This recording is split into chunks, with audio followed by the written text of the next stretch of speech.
Eh bien salut à tous, j'espère que vous allez bien. On se retrouve aujourd'hui encore dans une toute nouvelle vidéo. Et aujourd'hui nous allons encore parler malheureusement de l'incendie volontaire d'une église à Chamalières-sur-Loire. Donc c'est l'église, comme vous pouvez le voir, Saint-Gilles. L'église Saint-Gilles de Chamalières-sur-Loire, qui a été vandalisée par une ou des personnes.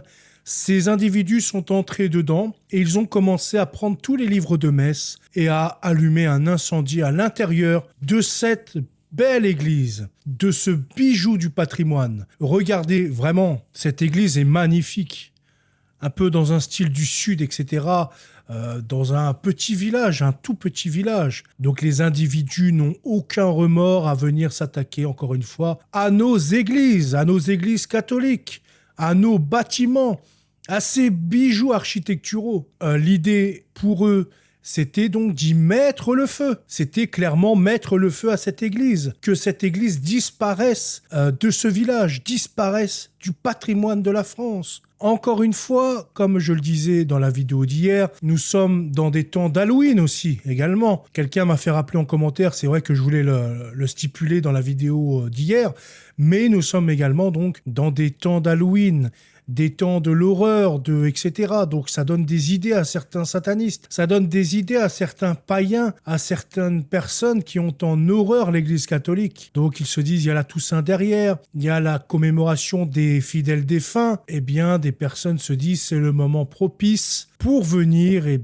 brûler, incendier, profaner, détruire en fait des monuments qui n'ont rien demandé, des petites églises de cette sorte où il y a quelques fidèles qui n'ont également rien demandé. Et après, on se plaint que les catholiques sont de plus en plus en colère, parlent de plus en plus publiquement. Les paroles se libèrent, on essaye de prendre de plus en plus de place politiquement et sur le devant de la scène médiatique également. Et donc on s'étonne de ça, mais c'est tout à fait normal en fait. Nous pratiquons tranquillement de notre côté et des gens viennent chaque jour.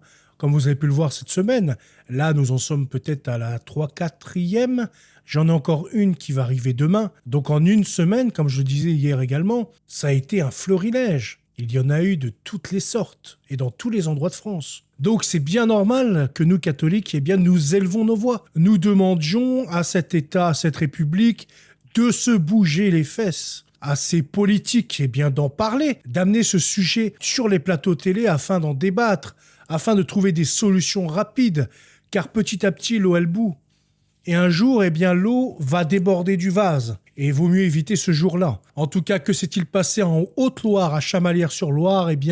C'est un incendie volontaire maîtrisé. Heureusement qu'il y avait des personnes aux alentours. Une douzaine de livres de messe ont été incendiés dimanche après-midi, provoquant un important dégagement de fumée dans l'édifice. Dimanche 27 octobre dans l'après-midi, un incendie s'est déclaré à l'intérieur de l'église de Chamalières-sur-Loire. D'après les informations relayées par la mairie via sa station à l'ILWAP, ce sont des témoins qui ont donné l'alerte du fait de l'importante fumée. Donc, le feu avait déjà commencé à prendre et des fumées sont dégagées des portes ou des fenêtres, des vitraux, etc. de l'église. Et heureusement, des témoins passaient par là. Et donc, ils ont contacté les pompiers afin que cette église ne s'embrase pas comme toutes celles qu'on a pu voir, comme à Saint-Omer par exemple. Cet incendie aurait pu avoir des conséquences désastreuses. Le feu concernait une douzaine de livres de messe qui avaient été incendiés sur un autel. L'incendie a pu être rapidement maîtrisé et les dégâts sont limités. Et heureusement, grâce à Dieu. Donc là, nous pouvons voir l'image.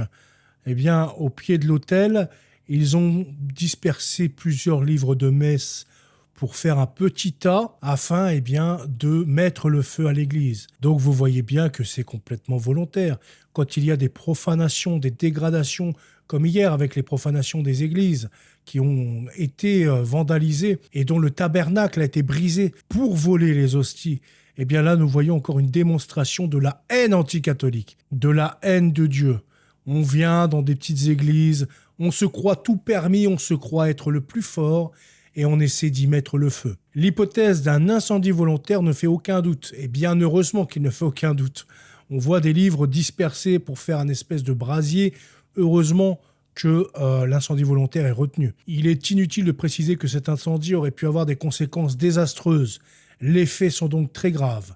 Précise la mairie dans son communiqué détaillant que l'église a dû être fermée dimanche soir. Donc je pense que la messe a été dite le dimanche matin et donc les personnes se sont introduites dans cette église dans l'après-midi ou peut-être dans la soirée. Dans la soirée, ça m'étonnerait parce que normalement les églises sont fermées plus ou moins vers 18h. Donc ça devait être dans l'après-midi à mon avis. D'autres faits de vandalisme dans la commune. Donc apparemment ce sinistre se produit alors que la municipalité a déjà relevé d'autres faits de vandalisme dernièrement, avec une série de dégradations dans le jardin médiéval et un feu de poubelle dans les toilettes publiques. Bon là, ça touche plus le patrimoine avec le jardin médiéval. Après, les poubelles, c'est un peu pas à voir. Mais il y a quand même une série de vandalismes dans cette commune. Donc il y a des vandales qui s'amusent à mettre le feu à des églises, à des poubelles. C'est vrai, en plus, je pense qu'elle doit être classée parce qu'elle est vraiment belle.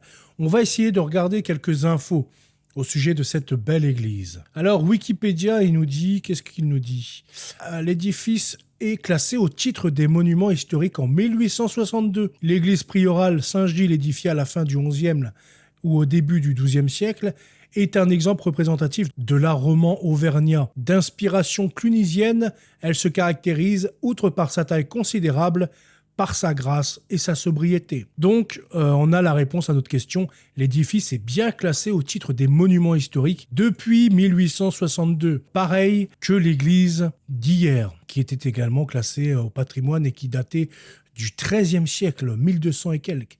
Donc là, vraiment, on s'attaque aux bijoux, aux reliques, aux trésors de notre pays. Il va falloir des mesures vraiment concrètes, parce que là, on ne va pas pouvoir se contenter de toujours seulement partager. Il faut que des voix s'immiscent dans le débat public, interpellent le ministre donc, de la Culture, le ministère public, le président de la République. En tout cas, j'espère également que l'Église catholique de France, donc les évêques de la Conférence de France, j'espère qu'ils vont condamner un peu plus, qu'ils vont essayer de faire une espèce de liste où ils vont interpeller les pouvoirs publics de bouger, de faire quelque chose. Parce que là, il y a une accélération. On le dit toujours, mais c'est vrai, on le constate. Il y a vraiment une sévère accélération aujourd'hui. En tout cas, voilà pour cette magnifique église. Grâce à Dieu, l'incendie a été maîtrisé très rapidement. Donc les vandales n'ont pas pu brûler cette magnifique église. En tout cas, je vous souhaite une très bonne soirée et à bientôt. Salut.